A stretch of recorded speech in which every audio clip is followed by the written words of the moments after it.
ਕਰਕੇ ਦੱਸਣਾ ਚਾਹਾਂਗਾ ਕਿ ਅਸਾਂ ਜੰਮਦਿਆਂ ਇਹੋ ਸਿੱਖਿਆ ਏ, ਸਭ ਨਾਲ ਪੰਜਾਬੀ ਬੋਲਾਂਗੇ, ਮਾਂ ਨਾਲ ਪੰਜਾਬੀ ਬੋਲੀਏ, ਰੱਬ ਨਾਲ ਪੰਜਾਬੀ ਬੋਲਾਂਗੇ।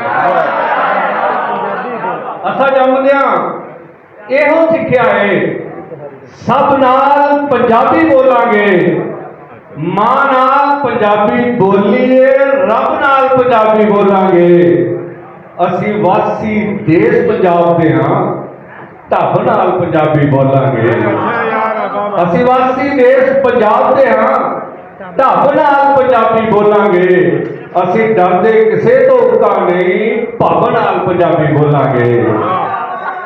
ਤੇ ਆਇਆ ਨਹੀਂ ਚਾਹੀਏ ਸਾਨੂੰ, ਫਲਕੀ ਅਸੀਂ ਅਨਾੜੀ ਹਾਂ। ਜਦੋਂ ਸਲੀਕਾ ਆਇਆ ਤੇ ਛੱਤ ਨਾਲ ਪੰਜਾਬੀ ਬੋਲਾਂਗੇ। ਬਹੁਤ ਸ਼ੁਕਰੀਆ।